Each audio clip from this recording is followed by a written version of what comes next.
周显被抓了，这怎么可能？不会的，不会的。他跟我说过，他做的天衣无缝，他怎么会被抓呢？到底怎么了？你跟我说，到底怎么了？难道又是徐令仪？他是怎么做到的？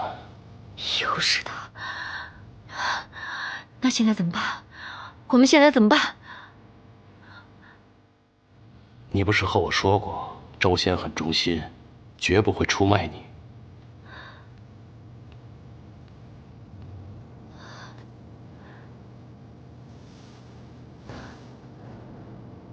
是，他不会出卖我。我们无需自乱阵脚，安抚好周显的家人。侯爷，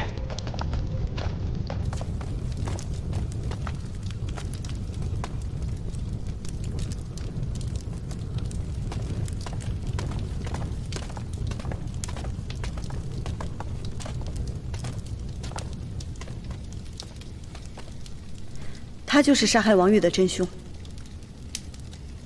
是他？他是欧少夫人娘家的手下，叫周显。杀害王玉，挑拨你我之间的关系，这一切都是欧少夫人的设计。不会的，我了解欧少夫人的为人，她不会这么对我的，我是不会相信你的。少夫人，这个人我在欧家门口见过。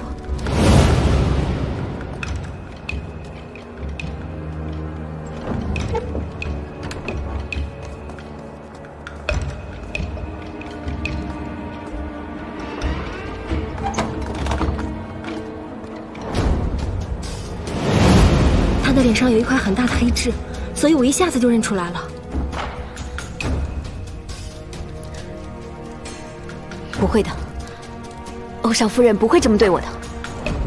可是自从您出事以来，欧少夫人就一直避而不见呢。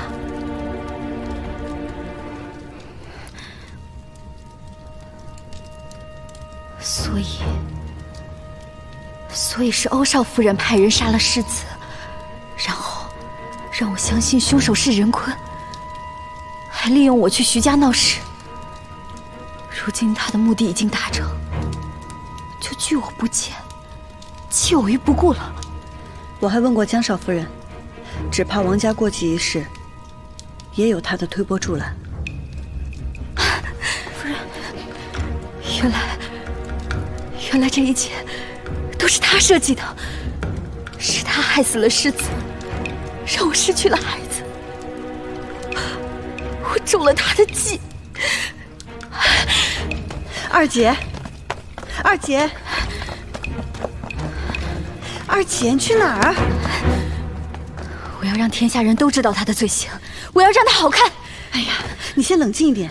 周显已经扛下了所有的事情，他说只是因为私仇杀了王玉，撇清了和欧少夫人之间的关系。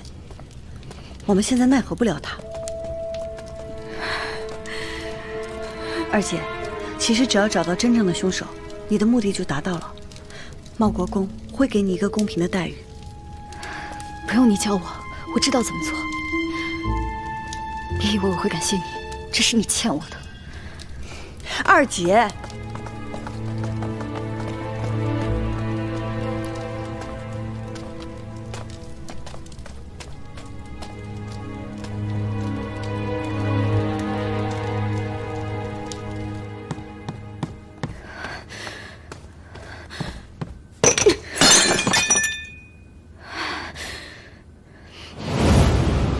你的那个妹妹和永平侯夫妻恩爱，如胶似漆。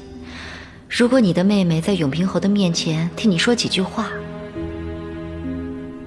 还是起作用的。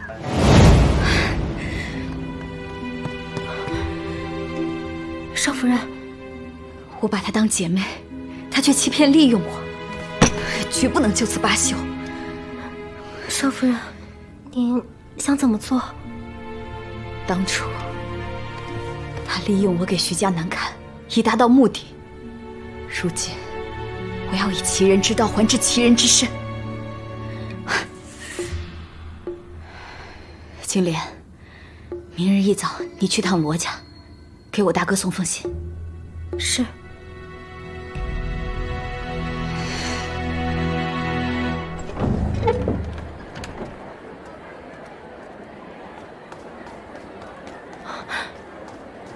少夫人出来了。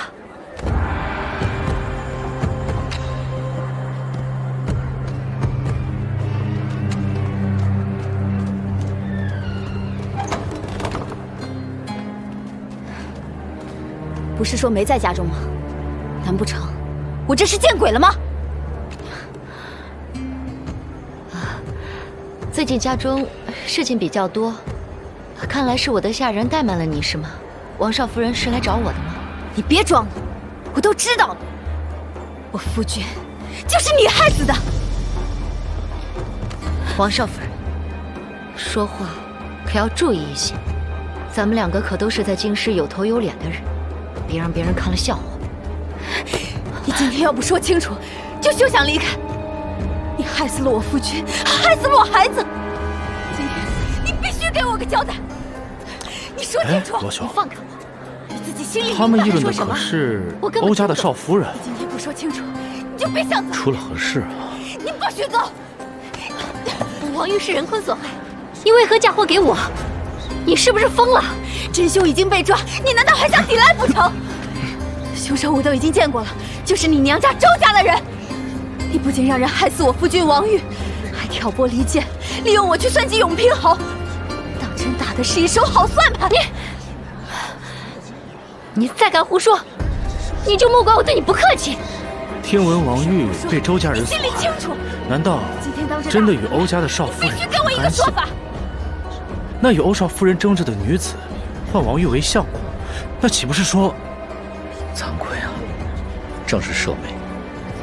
前段时间闹得满城风雨，想必李兄也听说了，却没想到这其中还有此等内情。放开我！你们想干什么？你害死我夫君，还想杀我灭口不成？杀人了！杀人了！救命啊！杀人了！你们两个还愣着干嘛？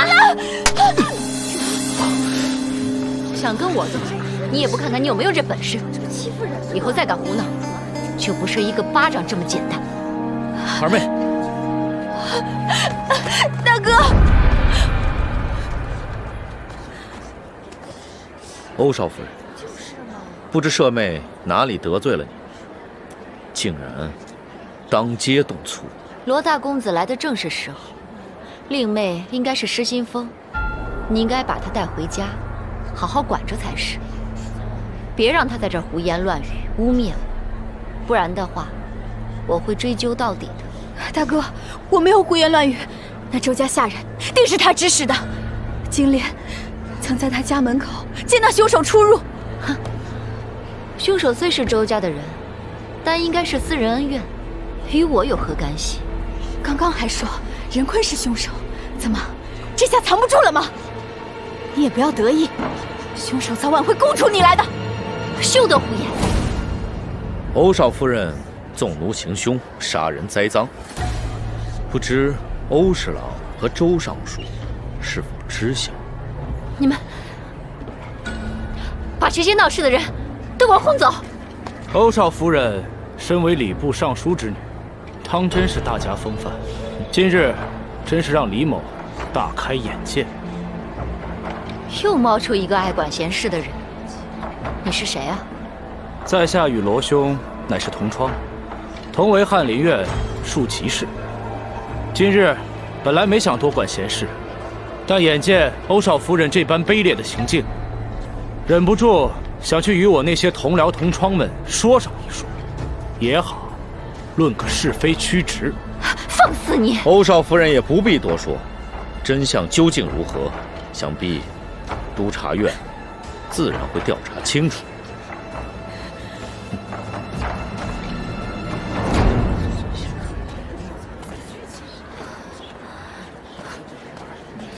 准备看了，准备看，散了，散了，散了。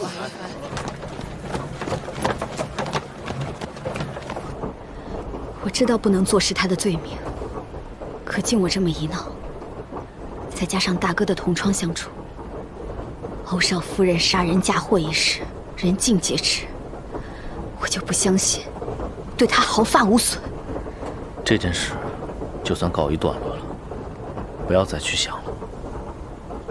最近在王家过得怎么样？他们没有在为难你吧？大哥，今日多谢你的相助。不过你我之间就不必假惺惺的做出兄妹情深的样子了吧？你这是何意啊？我人微言轻，又失了相公，哪里值得大哥这样人前马后的相助？你当我真看不出，你不过就是为了帮徐家对付欧家罢了。二妹，我们是血脉相连的一家人，你怎么能说出这种话来？钱明去了乡下农庄，母亲病重的消息，我已经差人送信去了，应该很快就能赶回来。大嫂，之前不是说母亲的病情有所好转吗？怎么突然又这般严重？大夫原本就说母亲的病痊愈无望。二娘的事情解决之后，虽然有所起色，可不知为何，病情忽然又加重了。那不如换个大夫试试。大夫已换了数回了。二姐，大嫂，我听闻母亲病重，特来探望。多谢妹妹前来。妹妹这脸色看上去还是不太好。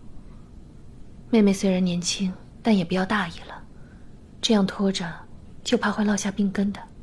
我这病，还不是拜我这位好妹妹所赐。别在这儿假惺惺的，我不吃这一套。我去看看侯爷。二姐，之前的事要不是十一妹妹帮你，你以为能善了啊？到头来没个谢字，还反咬一口。你说你有没有良心啊？切！他会帮我，他不过是借我的手对付欧家罢了。五妹，你已这般年岁，竟然如此天真。还不住口！都什么时候了，还在吵啊？嫌你娘病得不够重吗？如果不想毁了他们，大可离开罗家。是他们先挑衅的，凭什么只训斥我？你这不孝之子！二娘，你不是一直挂念杨姨娘吗？不如先去探望一番吧。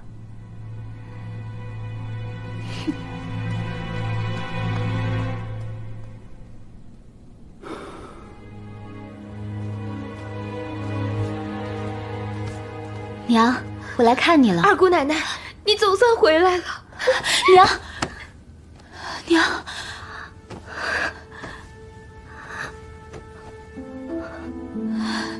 二娘，娘，你病得这么重，为何没有人告诉我？我不要紧，只要你过得好，便是好。是大太太，大太太，她冤枉姨娘偷了银子，罚姨娘跪了一晚上，姨娘因此染上了风寒。娘，您可用过药了？大夫呢？为何不见大夫？娘病得这么重，为何从来都没有人告诉过我？五妹和大哥可知道此事？大太太下令不让请大夫，就连汤药也不肯给开上一副。不只是这样，大太太还命人将我看得牢牢的，一点消息都递不出去。好几次，老爷和大爷想过来探望，都被几个看守的婆子给搪塞住了。娘，他这是要活活逼死我娘吗？这么些年来，我们为他付出这么多，难道连请一个大夫都不知道吗？娘，娘您起来，我带您看大夫去。走。二娘，娘快不行了，别为我白费力气了。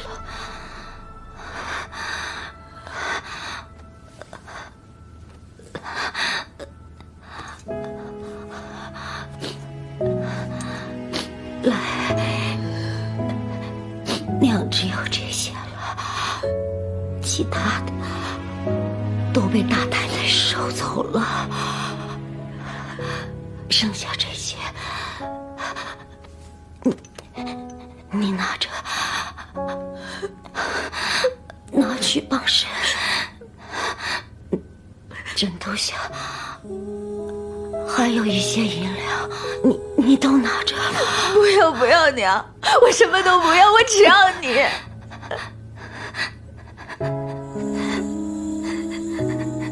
傻孩子，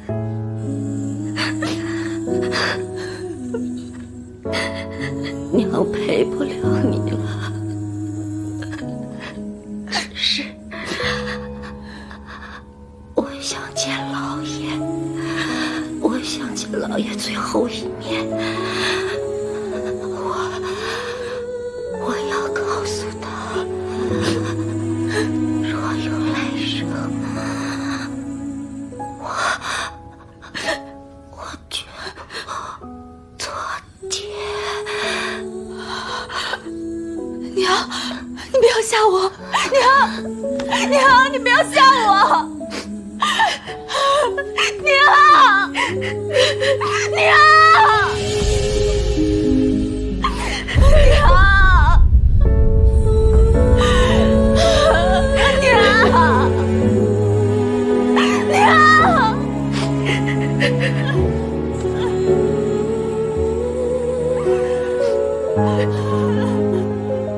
别忘了你大姐的托付，郑哥就交给你了，你务必要好好照顾他。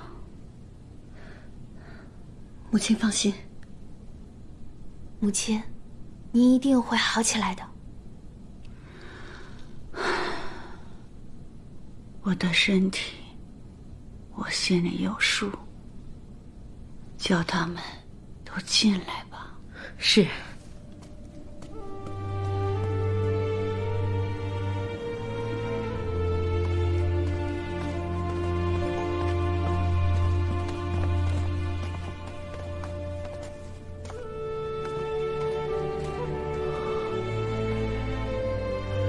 真心，娘，这个家就交给你了。咱们家有你在，我放心。罗家就靠你了。你为罗家操劳了一辈子，放宽心，先把自己的身体养好。大太太，再喝口蜜参吧。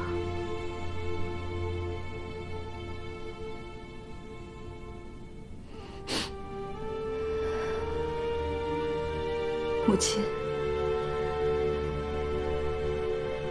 你知道吗？刚刚我娘离世了。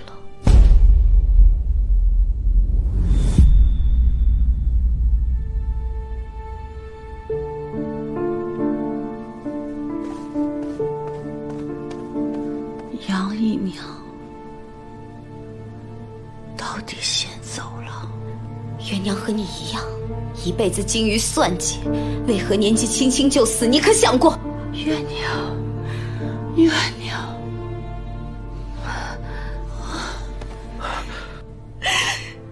就因为我娘是妾，那就可以谁都不关心她，害死我娘，你们都有份儿！你看这家都成这样，别闹了，行吗？父亲，你只关心她，那我娘呢？我娘也陪伴你身边这么多年，临死的时候，身边一个人都没有，还说想要见你最后一面。但凡你要多关心她一点，我娘就不会死。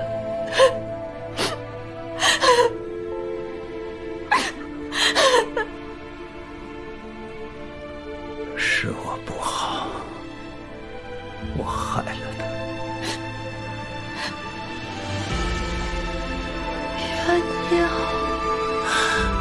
娘，母亲，娘，母亲，母亲，娘，娘。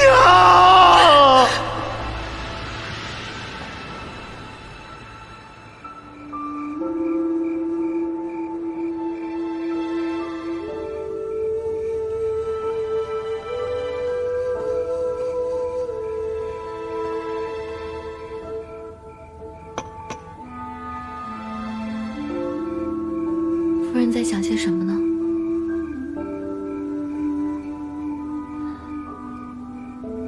我在想这几天发生的事。大太太、杨姨娘、二姐，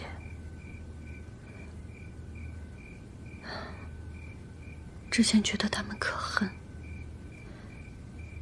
如今却又觉得可悲。大太太为了巩固自己主母之位，一辈子工于心计，到头来却是一场空。杨姨娘身为妾室，曲意奉承，也得不偿失。二姐想要改变自己身为庶女的命运，争强好胜，行事不计后果，到最后也是遍体鳞伤。无论是正室还是妾室，无论是嫡是庶，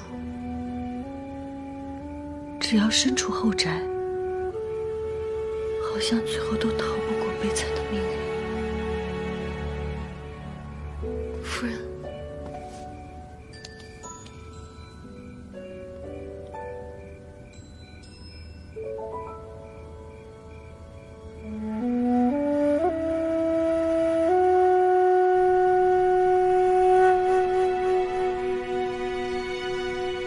怎么不见父亲啊？父亲因为母亲和杨姨娘同时去世，深受打击，病倒了。那丧葬事宜该如何决定？只能大家一起商量出个章程，再交由父亲决定。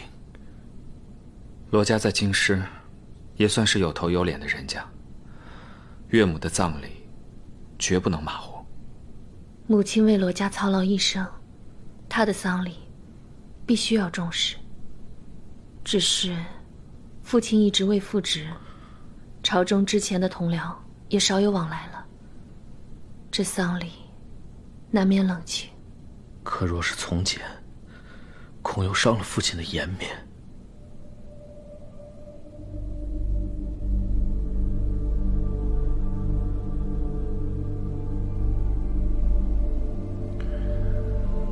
真卿不用忧心，岳母的后事，徐家可协助操办。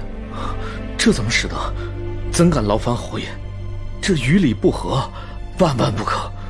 于理，我是罗家女婿；于情，也应报答岳母对元娘和十一娘的养育之恩。真卿不必多虑。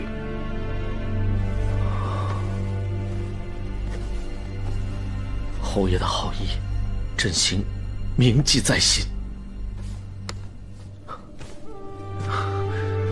真卿不必多礼。有侯爷出面操办丧事，岳母的丧礼必能体面妥帖，这多少能缓解岳父的伤痛。岳母泉下有知，必能安息。侯爷诚意相助，我罗家无以为报。十一娘若是有意，我会向父亲提出，将吕姨娘的灵位移入罗家祠堂。我相信父亲也会同意的。夫人，意下如何？将灵位挪入祠堂，可受罗家世代香火供奉，是正式的待遇。妹妹，我应下吧。多谢大哥好意。既然如此，我要将我娘的灵位移入祠堂。你不要再说了，父亲不会同意的。侯爷，你不知道吧？当初十姨娘根本就不想嫁给你，吕姨娘就是在她逃婚的途中死的。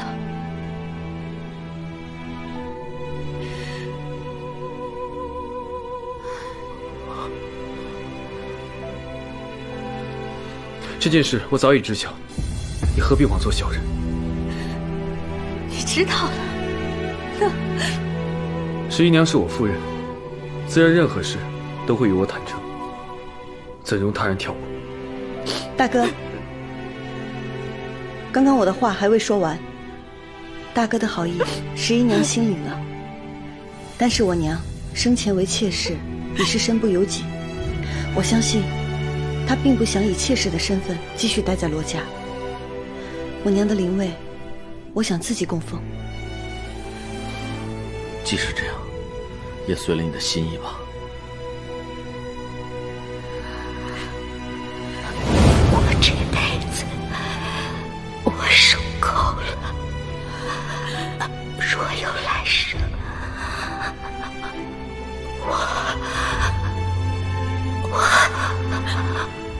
我绝不做妾。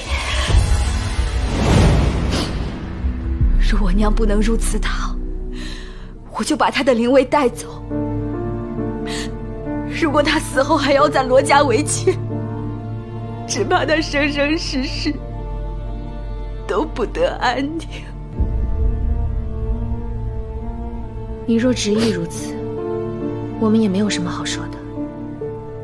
只是二妹，你要记得，罗家始终是你的娘家。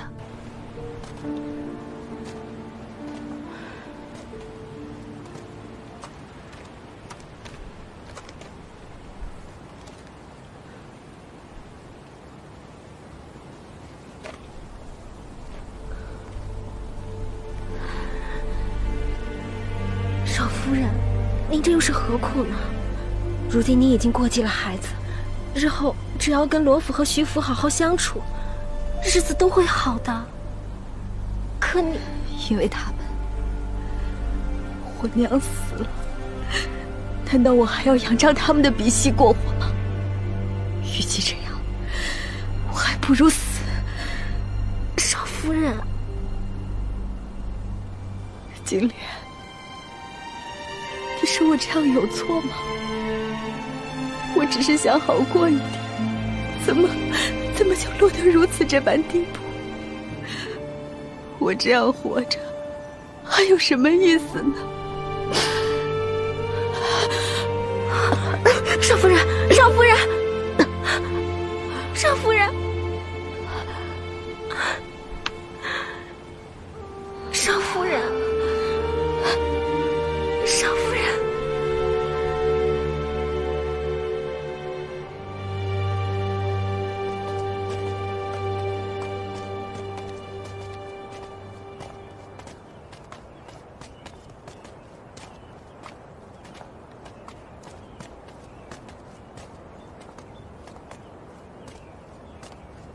侯爷，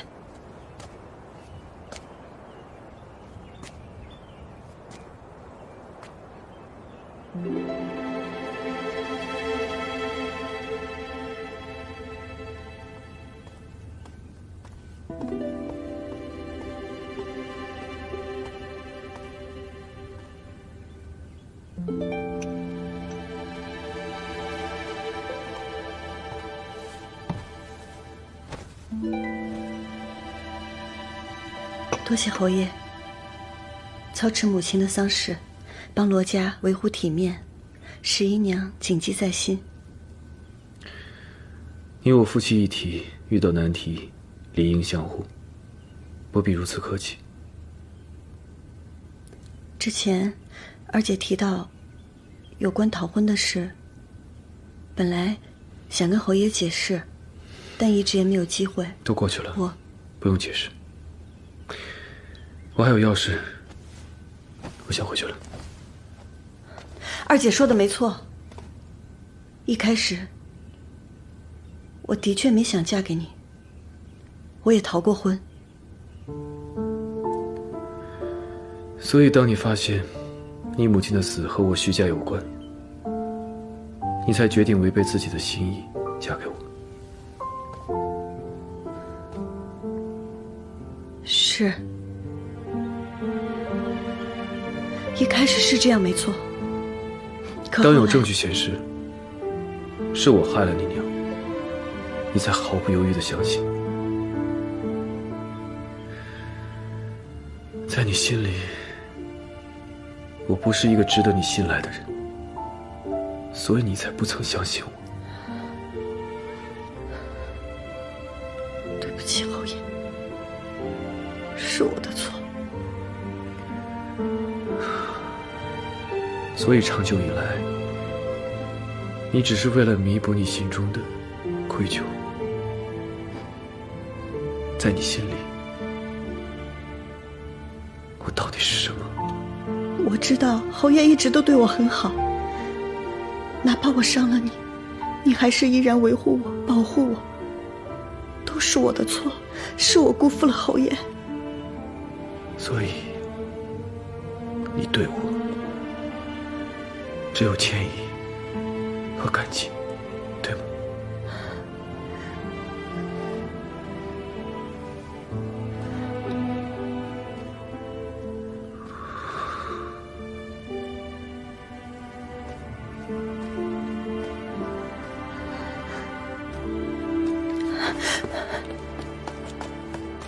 父亲，孩儿去半月畔找您，您不在，于是只好来这儿找您了。于哥，今日是我姨娘的生辰，还请父亲去看看姨娘。母亲，其实你姨娘生辰，我就去看看。走。谢父亲。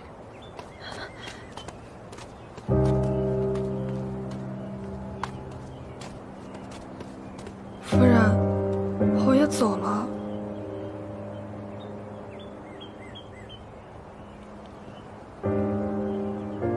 我想去花园走走。可是这个天色都快要下雨了。你要是去的话，早点回来啊。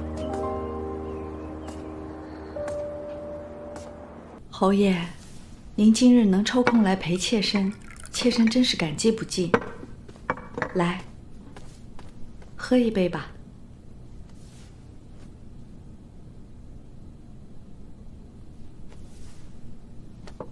侯爷今日多喝2杯，解解乏。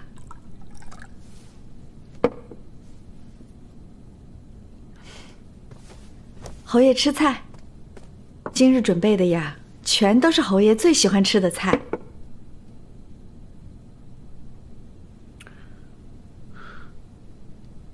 哦，我们2个人吃这些太过铺张了吧？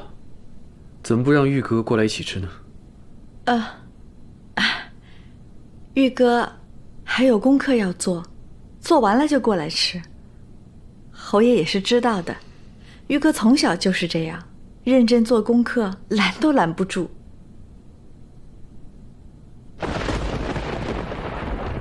看样子马上就要下雨了。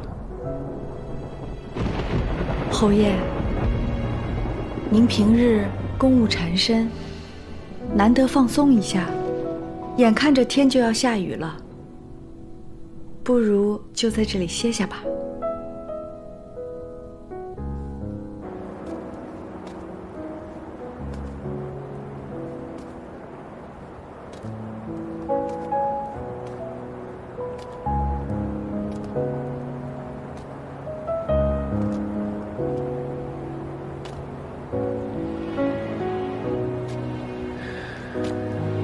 在你心里，我不是一个值得你信赖的人，所以你才不曾相信我。不是这样的，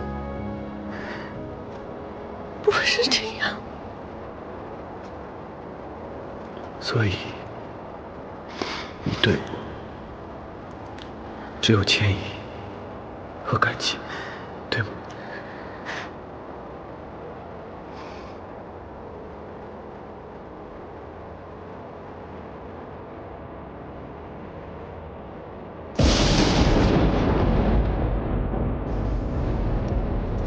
侯爷刚才走的匆忙，怕是要淋湿了，我得给他送伞去。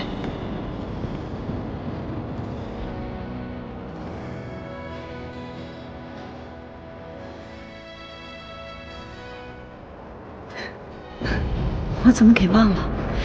侯爷在文姨娘那里，哪里用得着我操心？见一盏烛火，回忆不远。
夫人，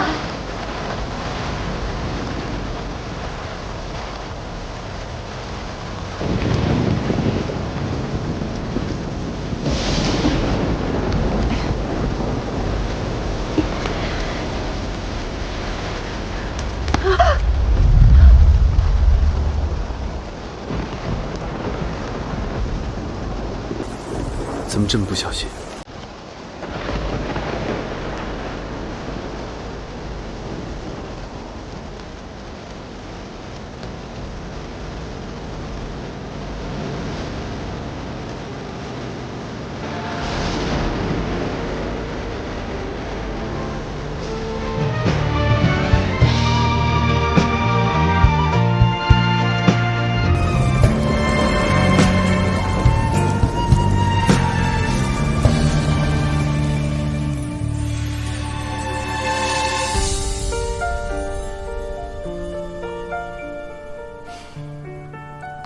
这一桌的菜呀，都是我的银子啊！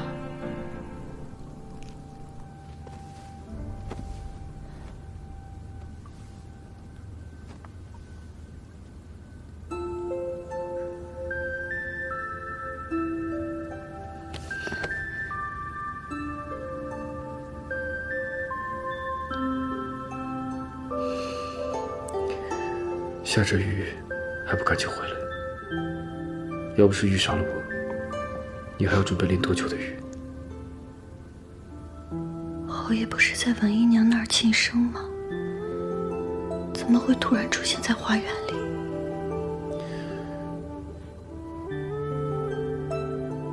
你希望我在那里吗？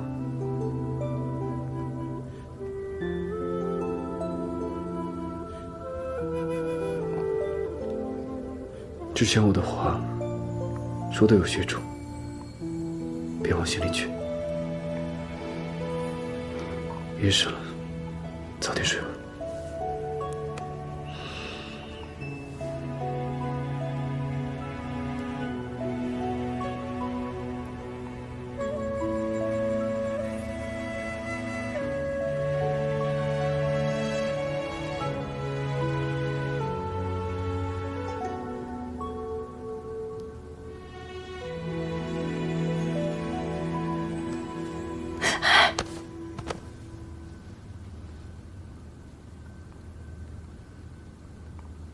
我知道你对我还有心结，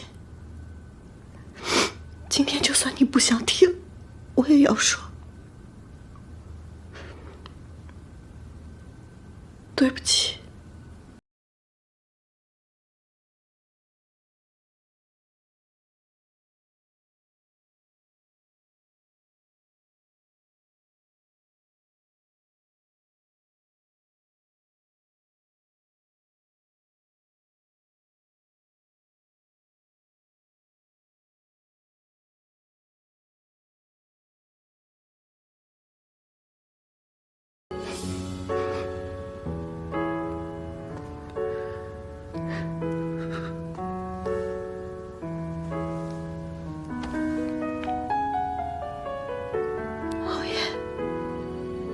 不能。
你刚刚看见侯爷从我的屋走出去，是为了抱着那个十一娘。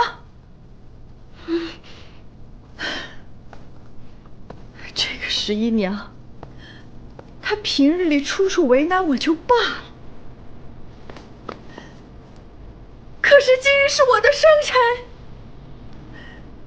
我已经因为她被文家停了分红了。他还要这样处处为难我，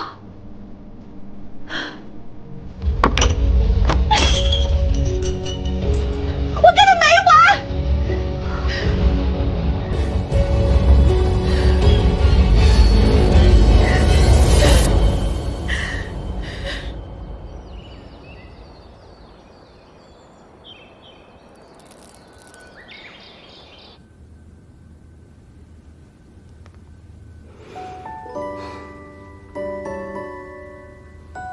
侯爷，时辰不早了。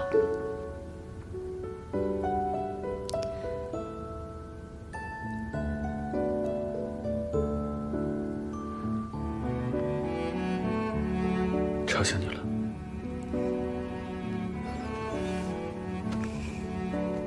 怎么不说话？我觉得像做梦一样，好不真实。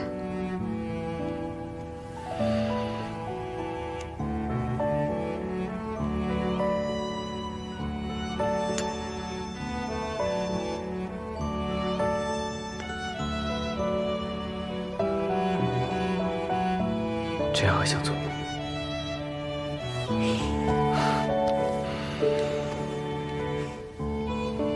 侯爷时辰不早了，再睡一会儿。时辰真的不早了。侯爷，时间快来不及了。侯爷不是要早朝吗？好，你再睡一会儿，我起来。不睡了，我和侯爷一起用早膳。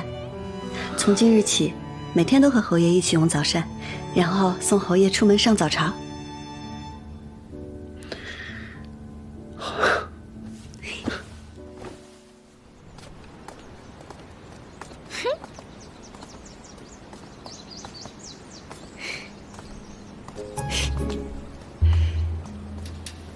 你老盯着我笑什么？可是我脸上有什么东西？哦，你脸上有字儿，就这儿，写了“侯爷真好”。冬青，哎呀呀，别打了，别打了，啊，错了错了，推三阻四，好像是五爷房里的蓝姨娘。我现在还说不得你了，留不住五爷，那是你自己没本事。你也别来拿我撒气啊！你再给我说一遍，我吵什么吵？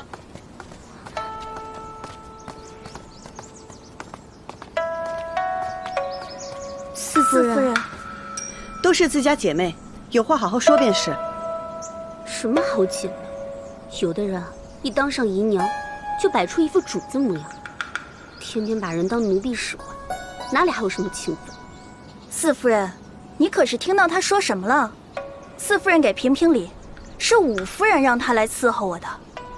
我不过就是说了他2句，他竟然还敢顶撞我。你明明是气五爷昨夜不肯留下来，你又不敢怪五爷，这才来找我的茬。你竟敢这样跟我说话，看我今天非要好好收拾你！行了，吵够了没有？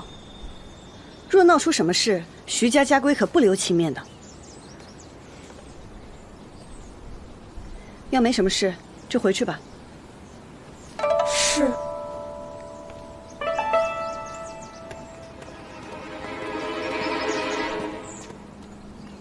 夫人，五夫人好心把小蝶派给小兰，没想到他们竟然闹成这样。恐怕，这就是丹阳县主想看到的。啊！四嫂，你看看，好可爱呀！你说你都快生了，你就别做这些了，我会帮你都做好的。我这样的绣活要让四嫂笑话了。说到底，也是我这个当母亲的应该做的。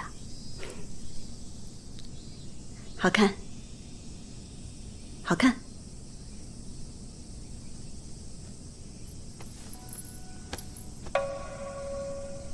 四嫂，你有什么就直接说吧。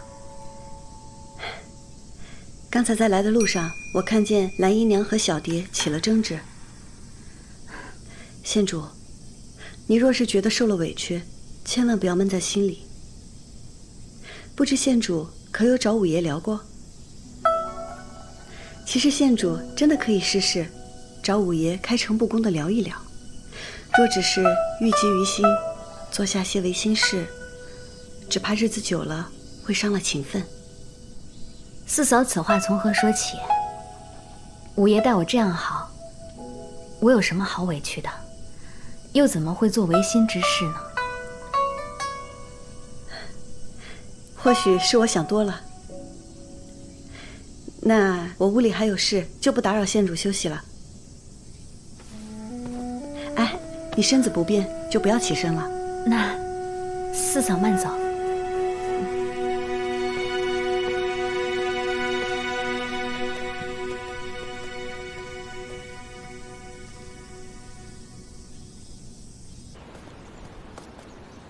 夫人是说五夫人故意让小蝶去照顾蓝姨娘，就是为了激化他们的矛盾。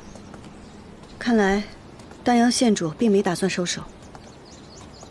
你去找人盯着蓝姨娘和小蝶，别闹出什么事儿来。嗯。丹阳，五爷，听丫鬟说四嫂来看你了。我给孩子做了些衣服，特意让四嫂过来瞧瞧。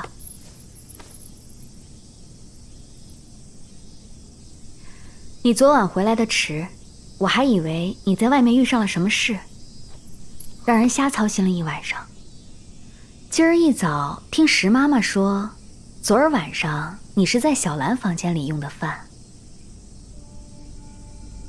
小兰托人跟我说，你最近心绪烦闷，她便想了开解之法。我没有在那里逗留，吃完晚饭我就走了。你若不开心，我便不再去了。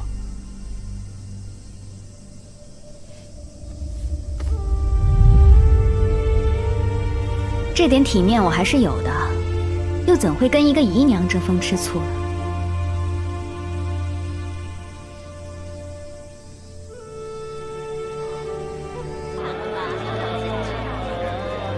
小心点啊！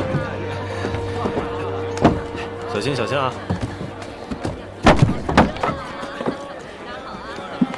来，放这儿吧。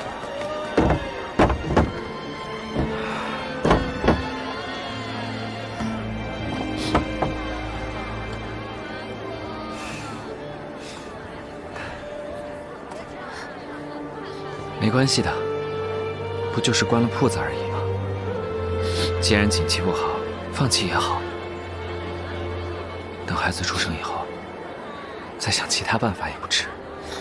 可是我们借了大嫂和十姨娘的银子，我们总应该还上吧？银钱的事你不用担心，我会想办法的。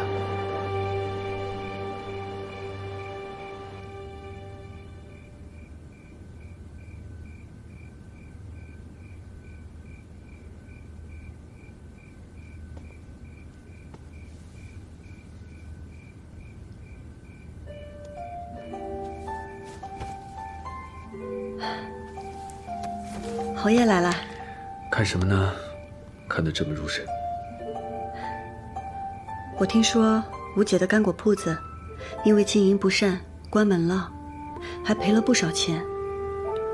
哦，那我们改日去看看她，也多带些银子，让她好周转。我就是愁这个呢。她瞒着我没告诉我，定是怕没法还我银子而羞于开口。我要是带着银子去看她，只怕会伤了她的脸面。还是你想的周到。可吴姐夫在为2年后的春闱准备，也没什么进项，而且当时吴姐陪嫁的田庄是沙地，所得几乎还不够付田赋。唉，只怕他们日后的日子会不好过。我想帮他们，可是又不知道从何入手。沙地，不同的土质适合种不同的庄稼，这都是有学问的。这样吧，改日我让白总管带人过去看看那些田庄，总会有办法的。好像什么问题到了侯爷这儿都能迎刃而解。有侯爷在，真是让人太安心了。有你在，我也很安心。哼。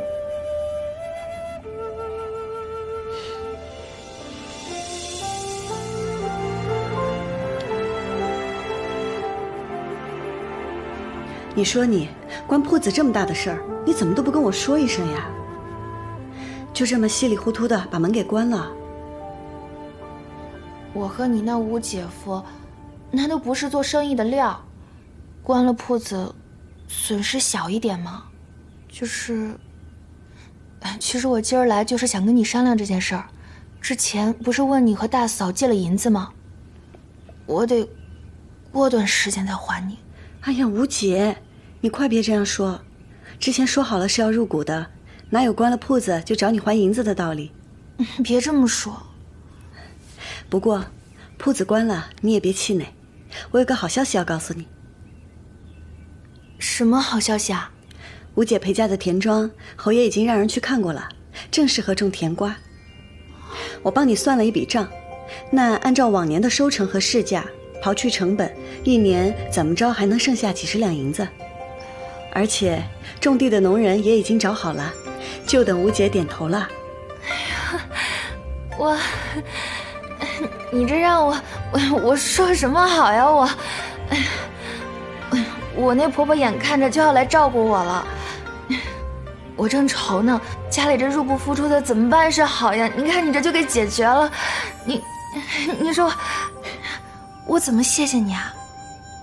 你这么说就见外了，吴姐，是不是小外甥？哎呀，你慢点儿，慢点儿！哎呀，夫人，慢点，慢点，小心点儿！都愣着干什么？赶紧干活去！是。这是怎么了？回武夫人，蓝姨娘她落水了，瞧着她是被身边的小蝶给推下去的，我们这一喊，她就逃跑了。怎么会这样？蓝姨娘现在怎么样了？怕是救不活了。死了？怎么会死了？是妈妈？怎么会死了？小兰没事的，夫人，小兰没事的。夫人，夫人，我们回去。你让人把这个给吴姐送过去，田庄的事按照这个来不会出错。是，夫人。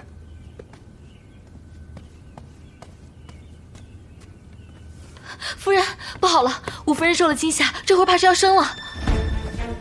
怎么会这样？小蝶把蓝姨娘推到池塘里去了。蓝姨娘怎么样？得亏您事先让人盯着，还算发现的及时。不过现在人是救上来了，能不能活命还不知道呢。赶紧去请大夫，一定要把蓝姨娘救活。我现在去看丹阳。武夫人怎么样了？稳婆来了吗？回四夫人，稳婆已经在屋里了，说武夫人受到了惊吓，怕是有难产之危。夫人用力啊！谁？丹阳，我在这里陪着你啊，会没事的，会平平安安的。子孝，无言，产房之地，男子是不可以进的。丹阳危在旦夕，我顾不上那么多了，我要去陪丹阳。五爷，五爷，你怎么进来了？丹阳，我来了，你别怕，你一定不会有事的。我不想见到你，你走，你走！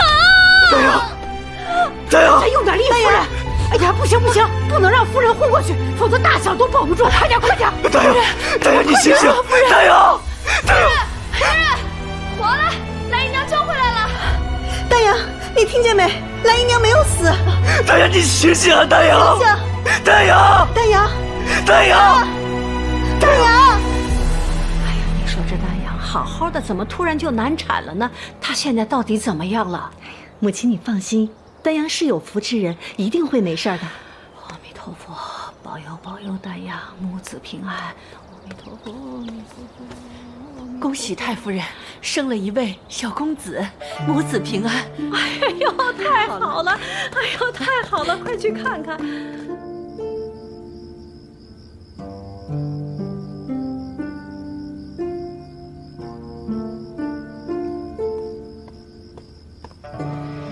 夫人，五夫人的孩子真是可爱，那双小丹凤眼像极了五爷。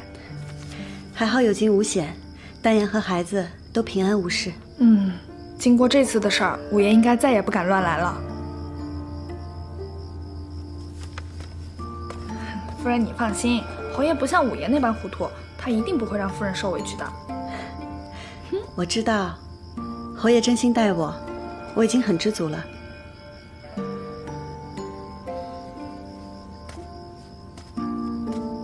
侯爷，侯爷，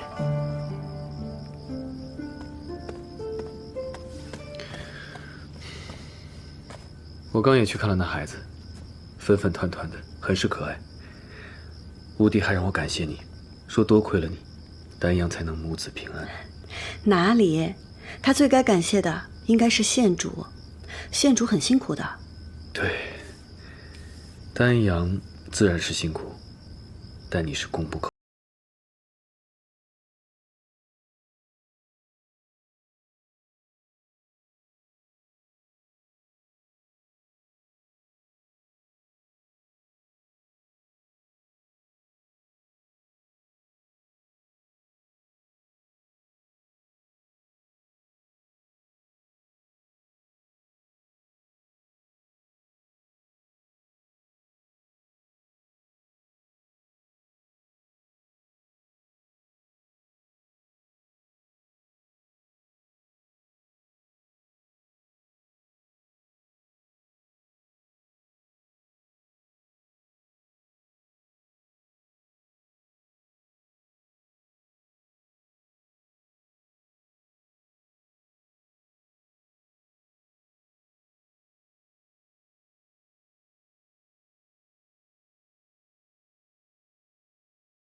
侯爷，冬青，好好照顾夫人，多陪她说说话。夫人需要什么，随时向白总管要。是侯爷。侯爷，我送你出去吧。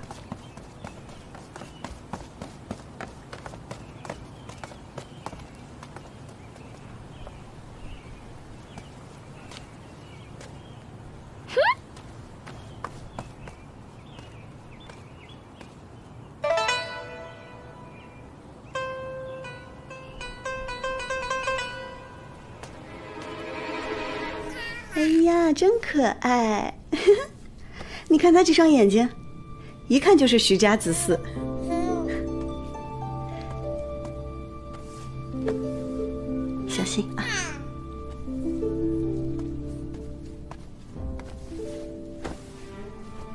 说起来，这次还是得感谢四嫂。若不是四嫂早有提防，让人救起了小兰，还一直陪着我，我可能就……这是县主吉人天相。四嫂以后就叫我丹阳吧。从今往后，四嫂便是丹阳的挚友至亲。若是有人敢欺负你，我第一个不会放过他。果然以前没把我放在眼里啊。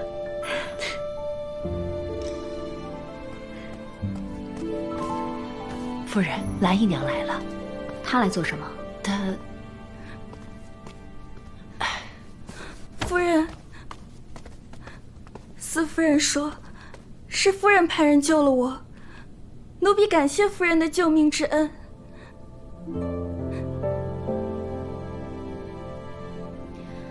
你走吧，我不想见你。夫人，奴婢死里逃生，感念夫人大恩。对以往的过错，奴婢愧疚难安。奴婢今日来就是想告诉夫人，五爷他从来都没有碰过我。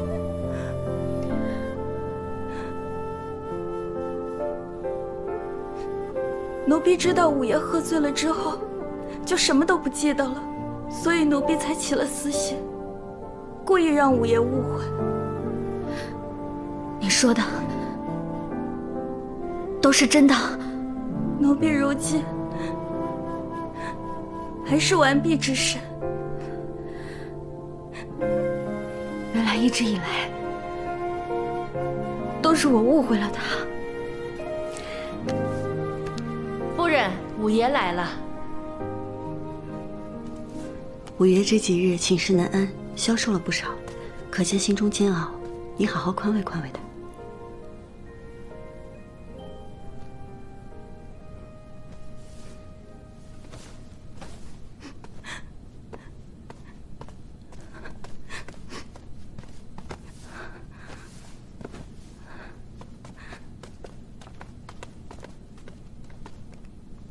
丹阳，你身体怎么样？还有哪里不舒服吗？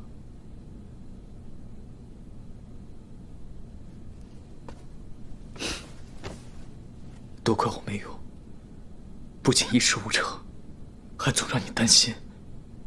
做错了事情，还要让你来承担。丹阳，我不怪你喊我。你干什么？你这个傻瓜，只知道认错，连被人钻了空子都不知道。你这话是什么意思？刚才小兰告诉我，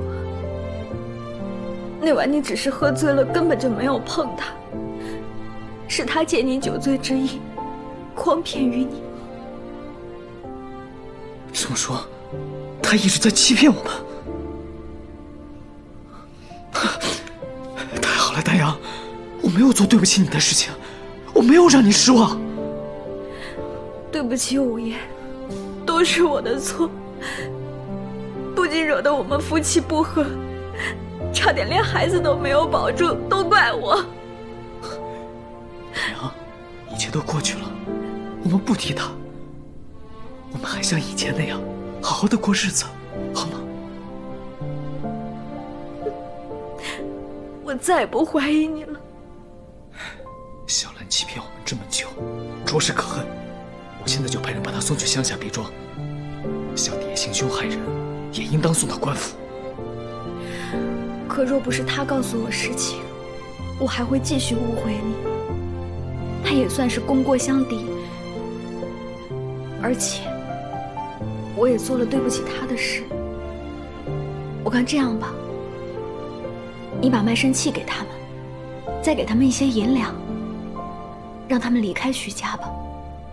好，一切都按你说的办。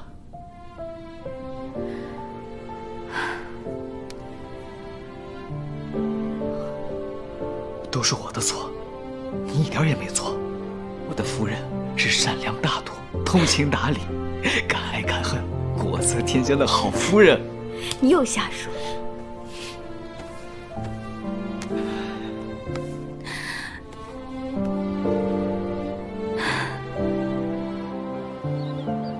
这次把你们喊回来，便是想和你们商议一下，如何帮助二娘。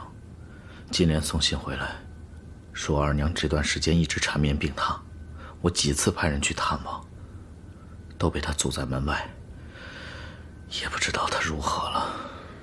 上次见她，我就觉得她面色不好，没想到这么严重啊！但以她那性子，只会一味逞强，我们就算想帮她，她不领我们情怎么办呀？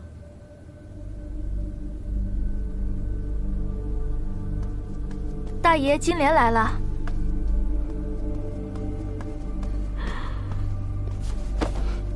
大公子，大奶奶，金莲，你怎么来了？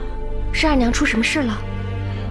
大奶奶，少夫人病情严重，如今万念俱灰，一心求死，才把我赶了出来，说我是罗家的婢女，她现在用不着了，自然该归还给罗家。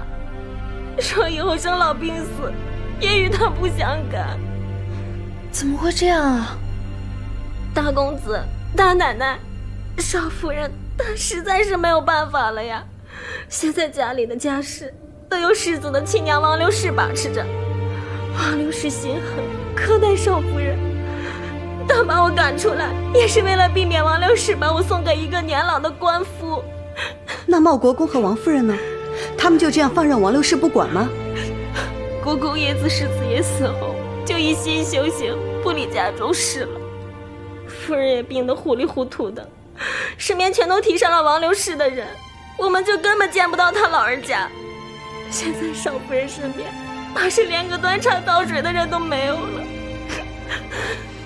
欺人太甚！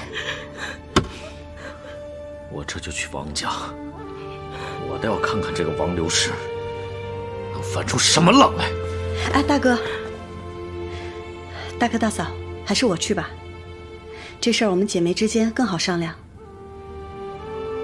好，你先去看看，有什么事及时跟我说。我陪你一起去吧。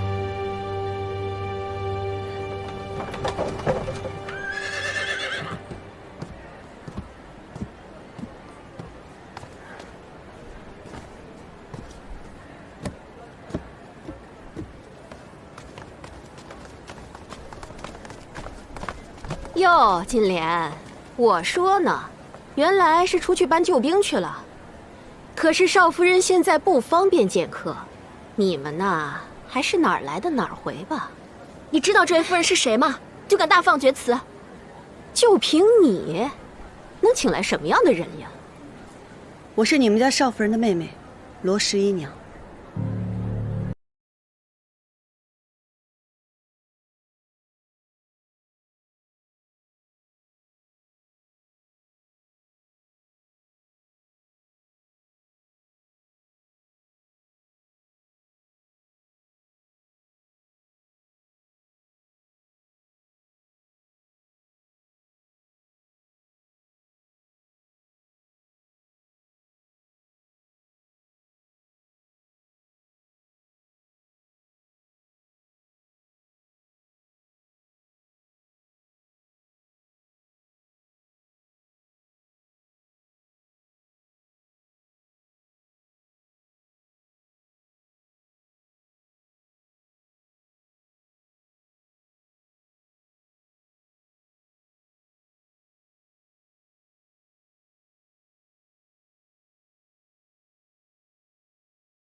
少夫人，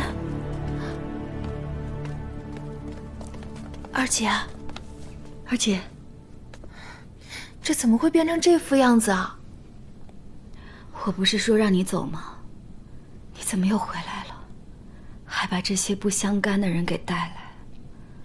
二姐，我们是来看你的，看看有什么我们能够帮得上的。我已与你们恩断义绝，不需要你们帮。哼！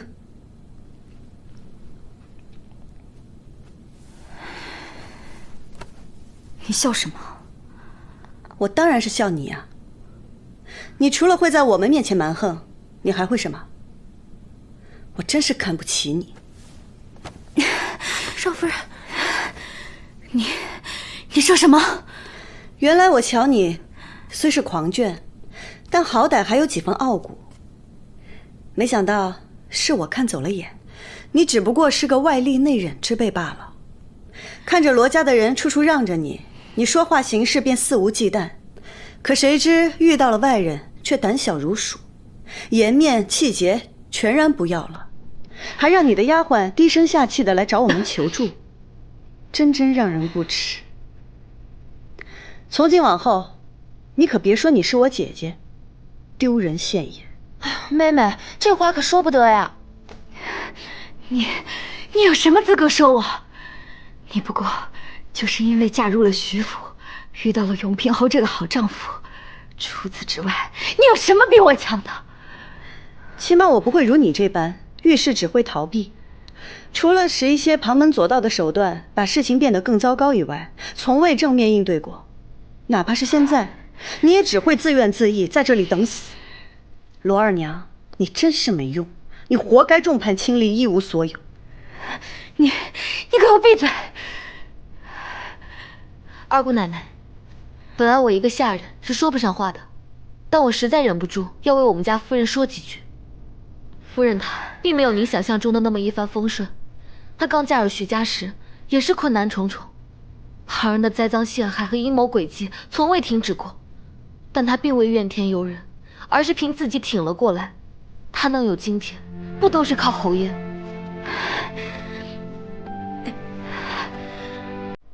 是，十一娘聪明，十一娘能干有本事，我给她提鞋都不配。我这么说，你们满意了吧？我告诉你们，我再不济也是有骨气的，我宁可死，也不要你们施舍。少夫人，少夫人，您何苦如此呢？现在只有他们能帮你们呀。我什么时候让他们帮了？出去，都给我出去！二姐，走。